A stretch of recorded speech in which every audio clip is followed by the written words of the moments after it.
All right, everybody, welcome to another edition of the Soccer Performance Podcast.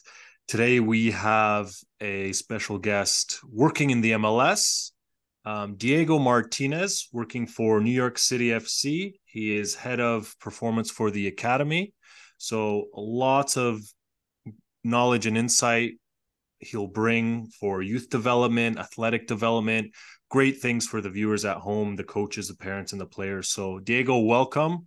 Great to have you on. And would you be able to kind of give us a brief background of your role there and your experience? Of course, yes. Thank you so much for inviting me. This is great. It's always good to connect with peers and be able to have a conversation outside of work about the different things that we do with the youth and soccer. So just like you mentioned, yes, I am the currently the head of performance for NYCFC Academy. I have been there since 2020 with the academy. I started as a performance coach, and then I recently, about a year ago, I moved up to be the head of performance, overseeing both the medical department and the performance. I have about four people under my wing, three for medical and another one for performance. And just work on making sure that these kids are, just developing properly, just trying to keep him healthy, keep him playing, and try to shoot him up to our second and first team. Cool. So with that, since moving to head, was there anything you were trying to implement that maybe was lacking with the team? What are some things that you find are important to implement in the academy? So in terms of developing soccer players. So previously, when I was performance coach, there was head of performance. He was Dr. Jonathan D'Angelo. He is chiropractor and also CSCS. And he was in love with both worlds, and I learned tons from him.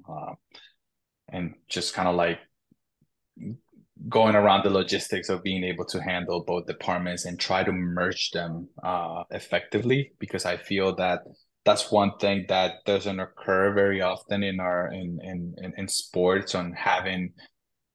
I mean, we know that both things go in hand, but then yet we try to somehow find ourselves being like separated, like working like if it was like two different departments. So I'll say like one thing that I got from working with him is, like we gotta bring it in, we gotta work together, we gotta make sure that we are all on the same page. And that's how I execute my role, and that's one of the things that I found out since moving into this role, is just bringing everybody in together for the benefit of the athlete, making sure that both worlds are in sync is um, the biggest goal. So that's what we concentrate on, from the player that needs um, assessments before training, treatments, to the performance pre-acts before warm-ups, and the warm-ups itself,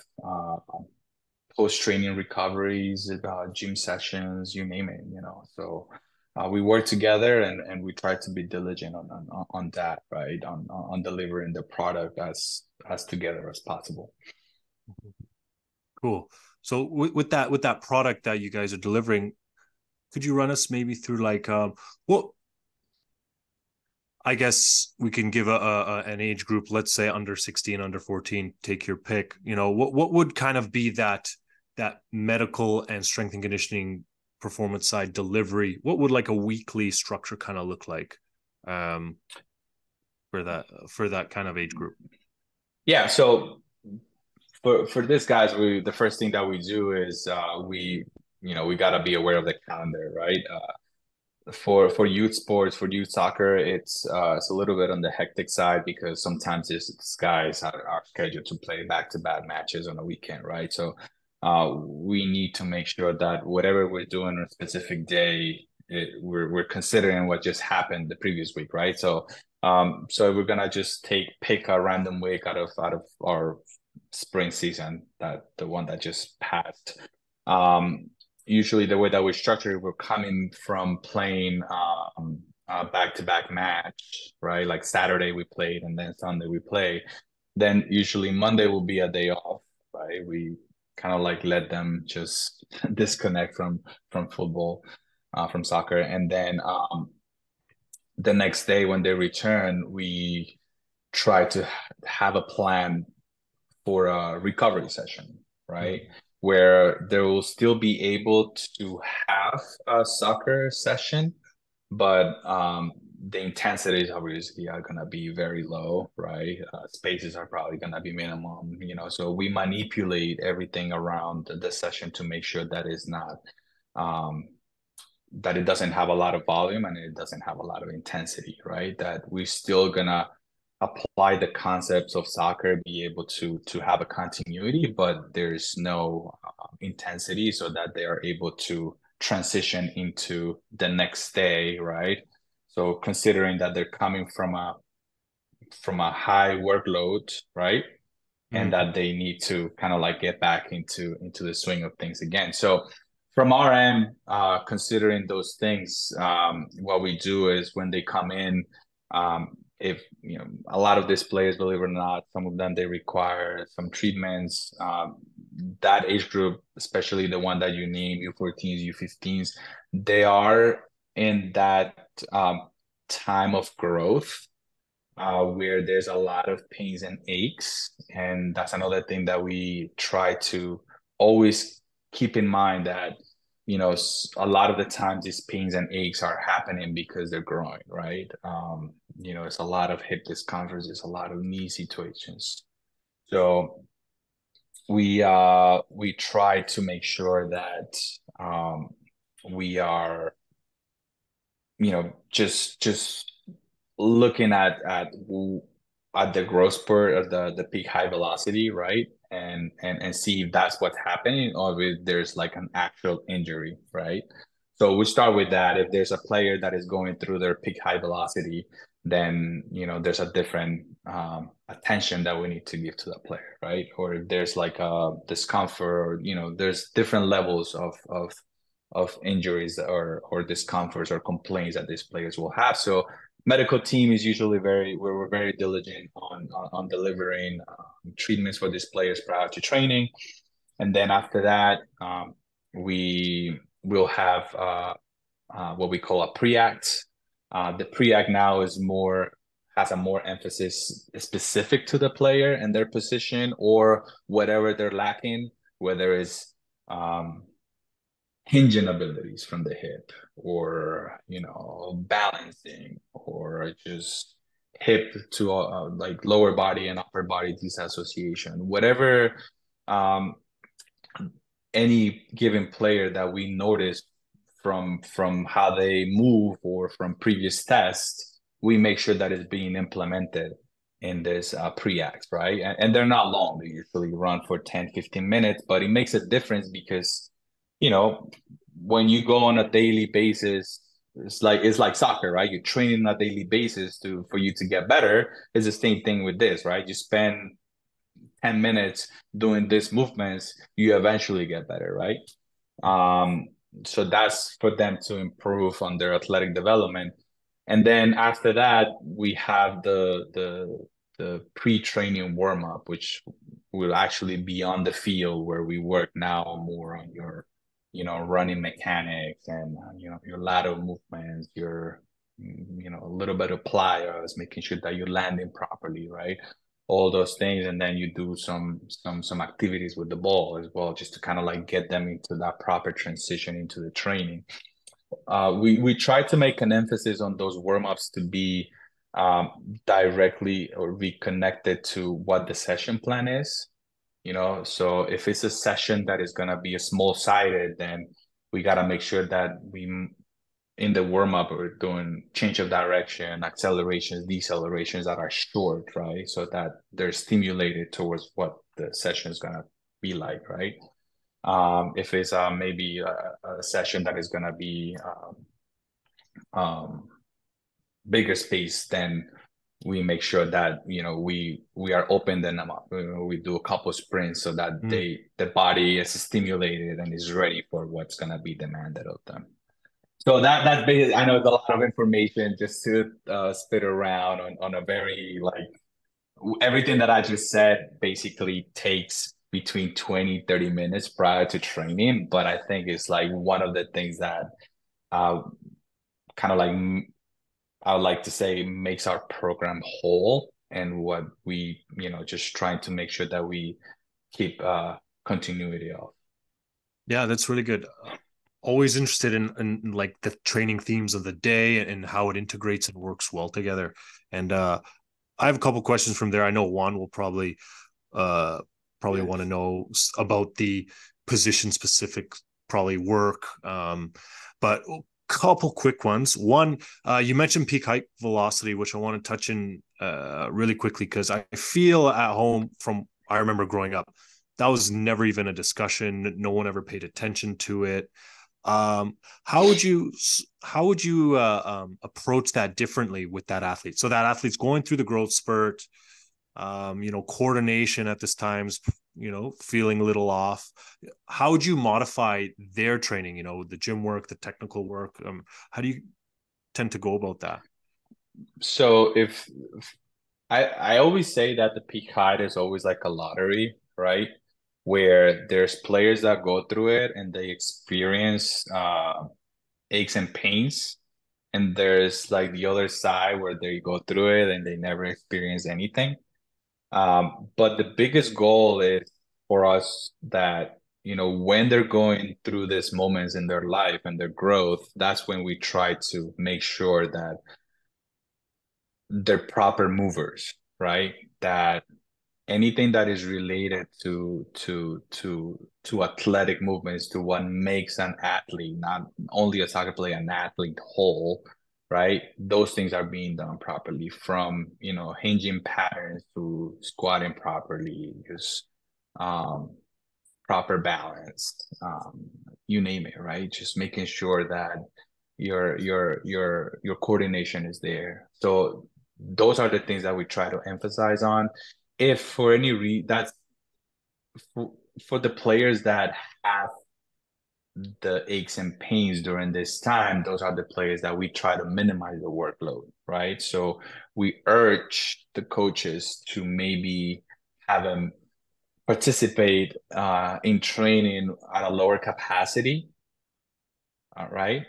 So that when they are needed in the for games or whatever, they're able to participate. So there's like a very special sort of like training, because obviously if this player is not training as much as the others because he's taken away so that the workload is not high for them, right?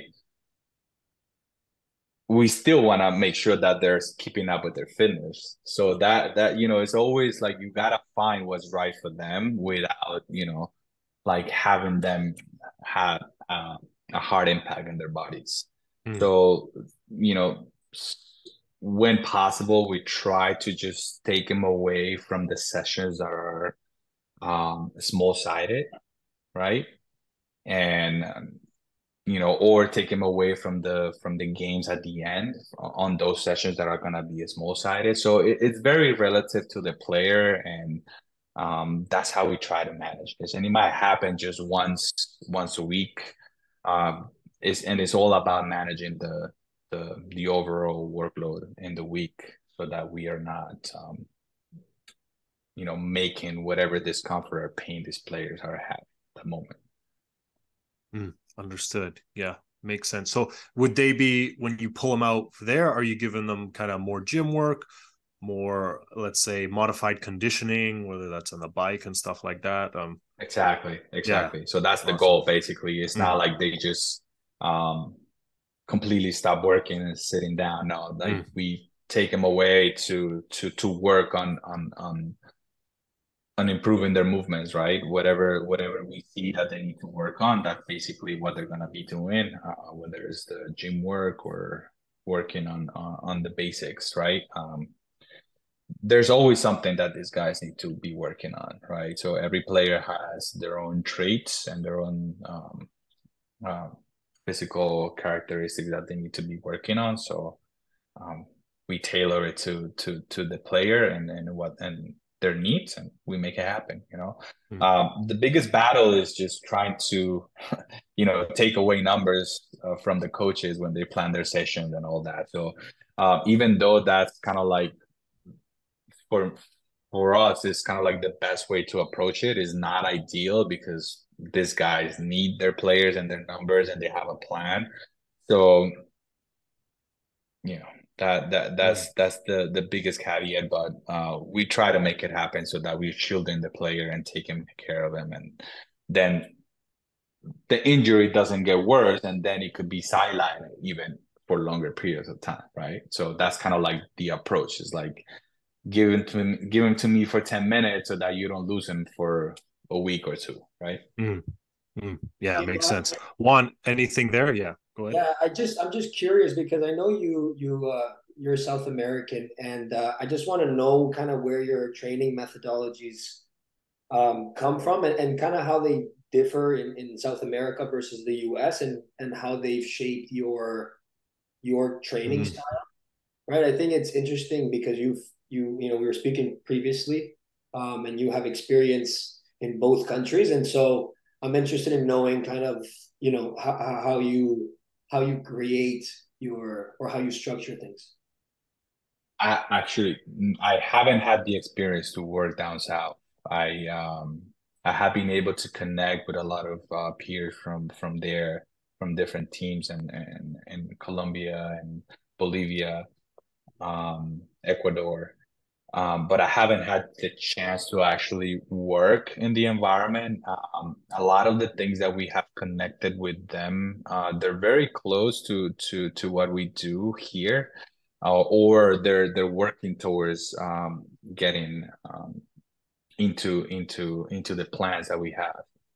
Um, I feel that the methodology that we have been able to establish in the academy right now comes from just essentially from being in line or trying to be as much in line to our first team. That's kind of like the biggest thing. We the methods and the structure kind of like comes from them, and then we try to just kind of like give it our own essence, right? From the things that we research on, from the things that we read, from the things that seminars or whatever. So um keeping the structure so that we're in line with them, but obviously given that as a coach, everybody has their own essence and their own kind of like ways of doing things, and even like conversations like this one where you're throwing out ideas or you're learning from other coaches. So you sometimes even in a warm-up you try to implement, right, some of these things, and try to see, like, staying within your structure to see how players respond to different methods of training. um yeah, so that's kind of like basically where we come from in terms of that. Do you find that, for example, and I mean, like, just by having a Latin American background, it influences your coaching because it's very different when you have a European coach, even just the way that some of the small sided games are organized or some of the prep games are organized. Do you try to involve a certain, a unique style to something that you do, or do you feel like it's more just general? um I think it's general overall. I think you start to have conversations with other people and understand and know what they're doing, and when you put it in perspective is the same. The difference is just how you approach to it and how you do it. Like I was saying before, I think it's just the essence of the coach and what kind of coach you are to or how you deliver the methods, or so I think again, just from seeing when I've gone to tournaments When I have connected with other coaches, we're speaking the same language when it comes to the methods of training on the way of doing things. And then sometimes also is the resources, right? If we're gonna talk about Europe, sometimes when it comes to the academy level, some teams will have a lot more resources than the ones that we have. Even though we have uh, we have some good resources that we can rely on. They might have a little bit more, So it's so different. Also, like the how many staff members do you have, right? Like that. I think that's another thing that impacts when you're in the gym session, like how many coaches do you have on a big group, right? So little things like that, I think could make a difference from one program to the other. But on a general sense, I'll say everybody is on the same page, I would like to say. Mm. A question I had, and I think I remember we spoke briefly back then. You had some tournaments overseas, so you must have seen, other academies around Europe, England, and various academies, anyways, around. I was wondering how you feel like the MLS academy players, how they compare to those academies, at certain age groups. Are they kind of close, or is there a technical gap? Is there a physical gap? What do you see when you're at these tournaments? Yeah, so we had the chance to take we so our younger age groups actually go to big tournaments in Europe. They have gone to Portugal and Spain, and they have actually played against some of the big academies. Um, like you name it, like Juventus, Real Madrid, Barcelona. Like just this past spring, like this kids were playing again, like a final against Juventus and stuff. So um, it is a great experience for them. What we are very fun to notice is that they compete, and we our methodology, it comes from treating, making sure that we're treating the ball properly, good passing. But we also obviously have a good emphasis on the physical aspect. So they're not only treating the ball properly, they're also like exerting and they're pushing themselves. So they're not like lacking. So even though like they didn't win the tournament, they reached the finals or semifinals. So they're going far into these tournaments, which shows a lot on the talent side and the physical side, right? So that was really good to see from that end. And then from the older age groups, we've had the opportunity to go to England, and last year we went and play a couple of their local academies there. We played um, um, Leicester, we played Manchester City, we played Middlesbrough, and again the kids competed. They played well, and I would like to think that at the beginning, when the first match that we had was against Middlesbrough, and I think they underestimated us. And for our U15 players, they brought their U14s because they thought that they were gonna be the right match, and we absolutely destroyed them, right? And that's something that we would do with maybe like academies from the area, where we may bring like players from academies from locally, but we'll bring like an older age group to play us. So that is a challenge for us, right? Mm, And then we will probably come up ahead. mm, Um, so I think that was the training thought for them. They didn't expect that for us, and then the word got around, and then I think they brought out their academies to be on age, and then you saw the competition being different, and then you see a different match where like we played against Man City and they beat us 1-0, but the kids like had an excellent match. Like we missed the penalty, so we couldn't tie, right? So little things like that show that they could definitely be at a high level. And then the other opportunity internationally is every year we play a GA Cup. And a GA Cup always invites international teams from Mexico and England and Brazil. And these players have had the opportunity to play against, academies like uh, Pumas from Mexico, Manchester United, and even Flamengo from Brazil. Now, I'm not sure if they're bringing their A teams to these tournaments. I would like to think so, because you see really good quality in these players, and you see the matches being like exceptional. Like it's really good soccer on all levels, like not only the game, but just the physical exertion as well. That's really interesting how competitive it is. Yeah, Juan, you have anything there? Just a question for Diego. I mean, given the fact that there's so many good players, right? And like you said, it shows that they can compete. What do you find are the common factors that then separates those that graduate and move on to play first team versus those that just can't cut past that line, right? That stay at the academy level. What do you find is the main, is the main difference between those that can do it? You mean the ones that go into professional contracts, or the ones that don't make it Yeah, I into mean, into because I'm pros? assuming everybody at these tournaments is very high level, right? So it's not really about the level. Everybody's already at a very top level. What do you find is in those players that are able to go from academy to then, yeah, first team football?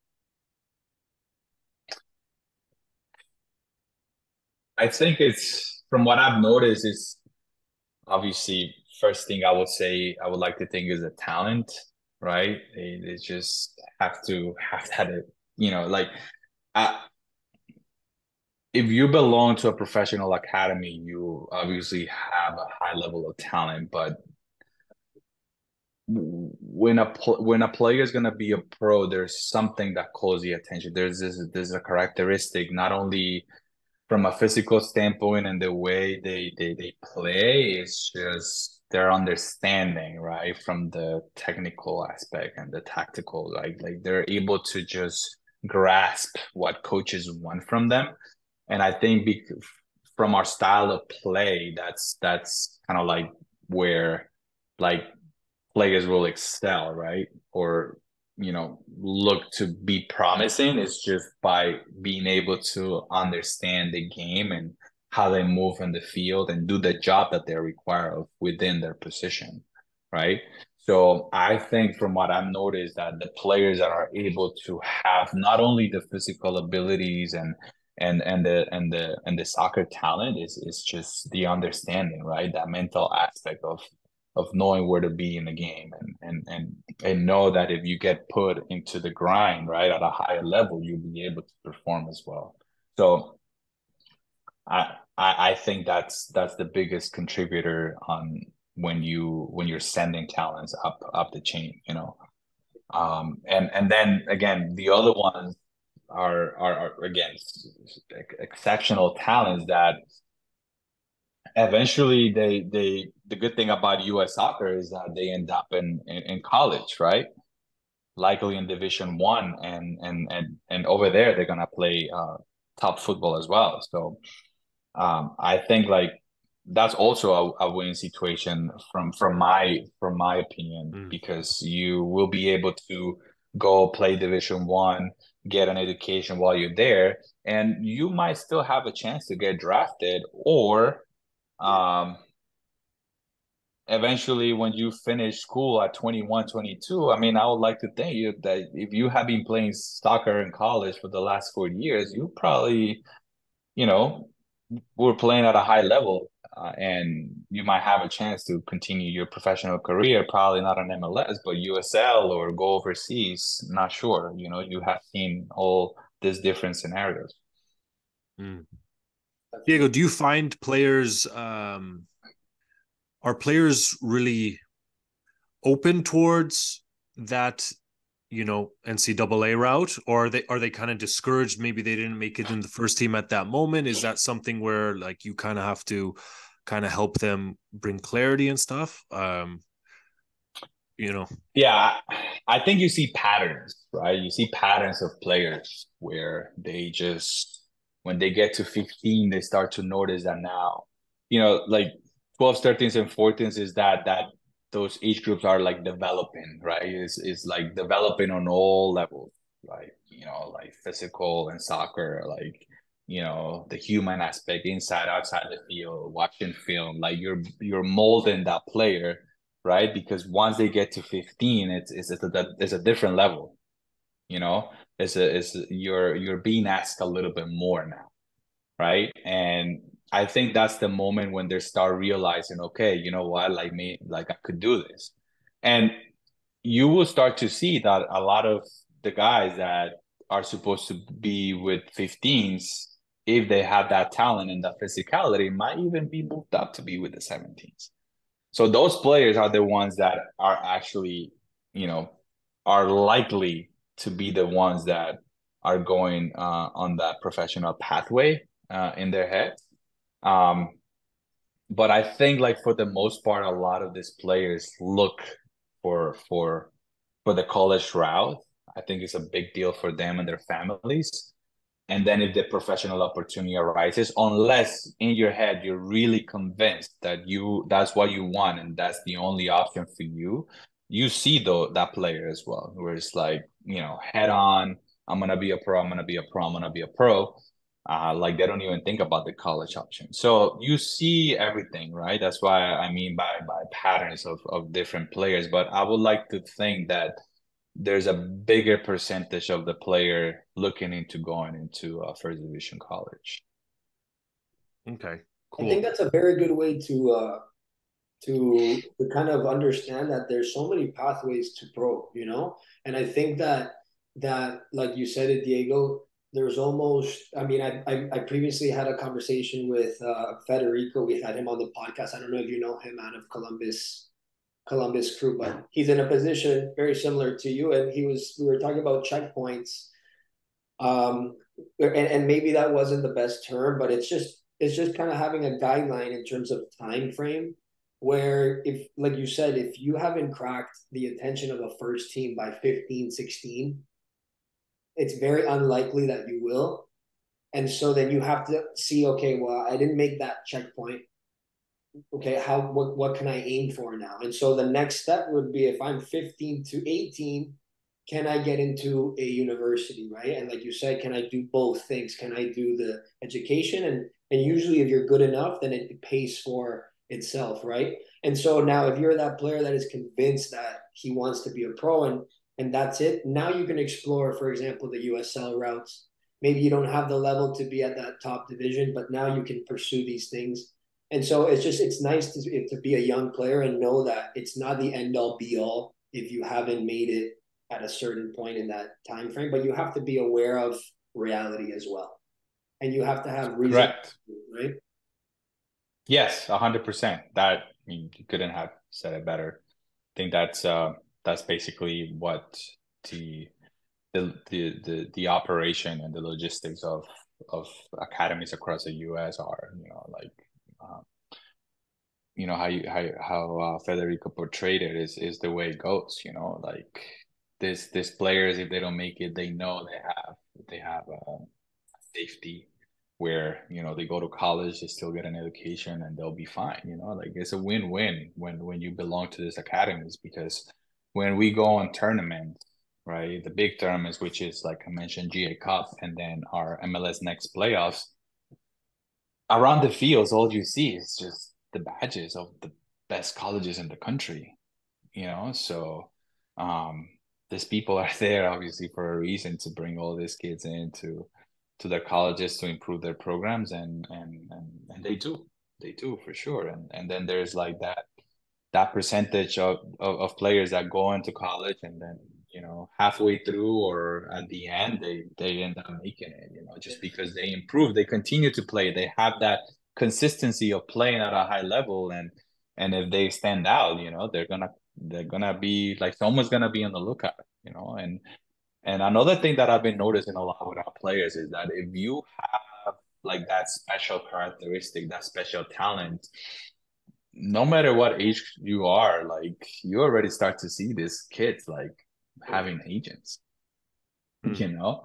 So the agent is another animal that, it's very interesting because now you get this person that knows the market and knows how to navigate the system, and they start to, poke into the club and, like try to maybe find a way for them to maybe get them to, yes, continue to play at a higher level somewhere else or go to college, but make sure that they come back around because there's something in there that might be promising short term, so that's another thing that to consider nowadays as well. Very good. I think for our young players, I think it's a good guidance to understand that you have until 15 to really, be at a very high physical, technical level. And then I think you can learn, how to play the game properly under a good coach, under a good academy, under a good system. But unless you show something unique, unless you show something special, right, by that time, then it's very unreasonable and it's very unlikely to be a very average, mediocre player at that age and expect to continue climbing past 15, right? Mayor, anything? Yeah, no, that's really interesting. And one thing I wanted to point out as another option, right? There's MLS two now, right, Diego? So, Yes. like, Mhm. it's pretty new, right? I think it's only one season so far, maybe two. Yeah, they're in their Or the second season right now. Yeah. Yeah. Have you found any like good opportunity there, like players going in there and really showing themselves and being able to break into first team? Or Yeah, I think that was the whole idea um of that league being created from MLS. So the academies compete on MLS Next. Then you have MLS Next Pro, which is MLS two, and then you mm, have the MLS, which is professional. So MLS Next Pro has come to just have that academy player that that has that special characteristic, a special talent, and maybe at 17 when he still has another year before he goes to college, he gets put into the grind and see if he can keep at that level. And obviously in that league there's going to be a higher level because there's is usually going to be between the ages of that, between 17, 22, maybe some college players or ex-college players, like people that went to college and came back and then trying to make it into the professional path, or some of the first team players that don't get too much minutes, they come down to play so that they, have that continuity and that grind. So I think overall it's positive to the whole development of the young athlete and just kind of like create that bridge into what the next um option might be for them, so I think it has come to be very positive on that end for sure. one thing, just for the remaining time, I want to touch a little bit, if we could, on like the training side. Diego, we spoke a little bit about this a while back about the importance of the integration, of the physical side with the technical model, like in the session. And it sounds like you're very integrated there. Um, would love to hear a little bit on how I mean, you touched a little bit earlier with the themes and stuff. Do you have much kind of influence on the training session, playing around with drills and stuff to incorporate more of the physical stuff? And, what would that kind of look like? And then I know, you mentioned before about like position specific work. Would be great to hear. Yeah, correct. So right now we have the we have a periodization that we work together with the coaches so that every session is not the same session every day in terms of a physical workload, right? We need to make sure that every session has a different goal And the way that we structure it, the way that we do it is we go from small to big to medium to match, right? So we make sure that the player is getting stimulated in all sorts of way, and that whatever we're training on in the week, right, it's kind of like gonna be the full preparation for that high level match that we have ahead on the weekend, or the two matches that we might have on the weekend, right? So um we have a specific days planned out. We call them the biggest bulk of them we call strength day, which is like your small sided. The reason we call it strength is because you're working on strengthening those like acceleration, deceleration, change of direction movements, right? So that's the goal for that day. Then you got your endurance day, which is the kind of like try to replicate what the goal is for the weekend, right?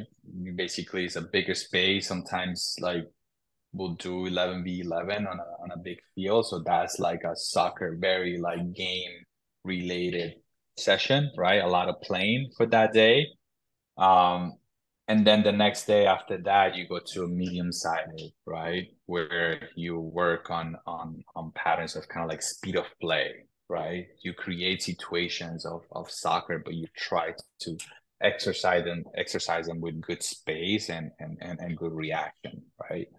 And then the session prior to the match is like a more like a preparation of the game, try to make it very reactive, less cognitive, and less physical as well.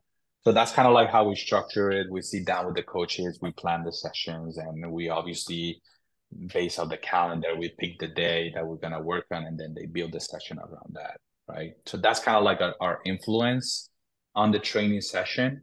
And that's how we have been able to influence the coaches to buy into that, so that they're not just like killing the players on always like playing on big spaces and just kind of like having them like get overworked and subsequently get injured, right?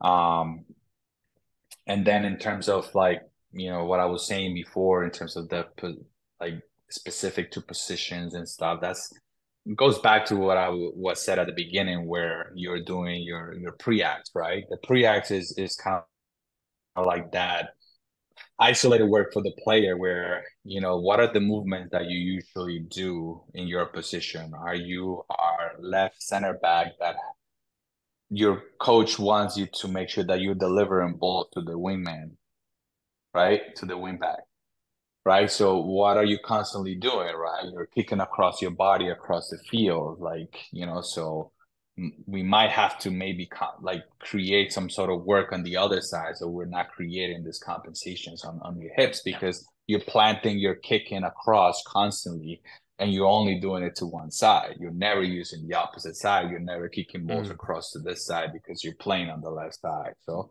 and it could vary on the right center back as well. Just looking for the wing back on the opposite side. So just being able to notice those patterns, those movements within the position, you're able to identify that some players need to, be pulled out and say, hey, what, you're doing this a lot. Maybe you need to work on this to make sure that you're not,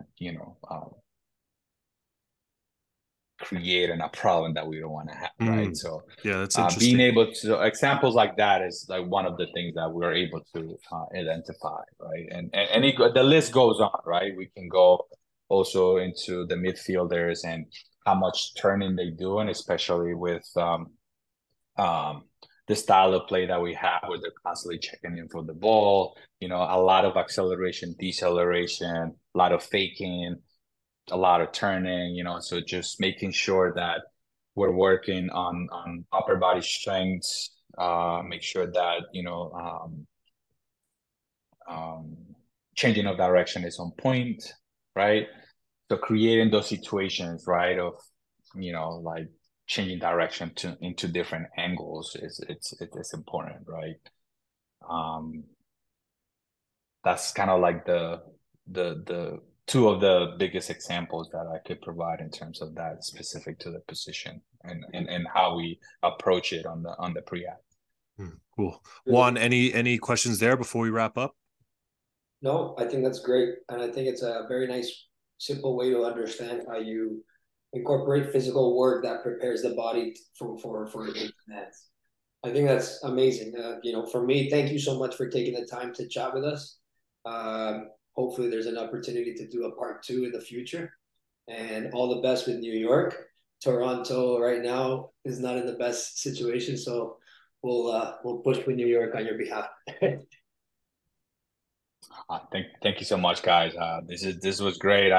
Like I said before, I always like to connect with people from the like of sports performance and soccer, because you always learn, and I will be a fan of your podcast moving forward, and just listen to your conversations just to learn from other peers. And I would love to connect again to continue the conversation and maybe expand a little bit more on some of the things that were left out, or if there's any more questions about it.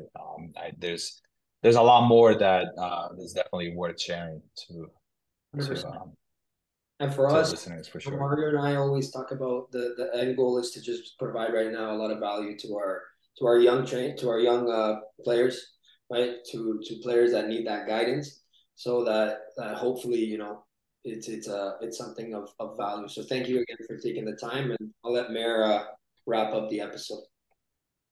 Yeah, cool. No, I really enjoyed that. And to touch on there, like for the young players, I thought there's some good info there Diego gave on, kind of expectations and in terms of if your goal is to make pro, how there's multiple routes to getting there. So I definitely think they'll find some value and comfort there, because I remember, I'm sure we all played when we were young, stressing about that. Can we make pro? Can we not? So I definitely think they'll find a lot of value there, and how the whole system in New York works. So really happy with that. Thank you, Diego. We'll be in touch, and see you next time. Thank you so much for inviting me, and yeah, I look forward to talking to you both again. Thanks, guys. See you.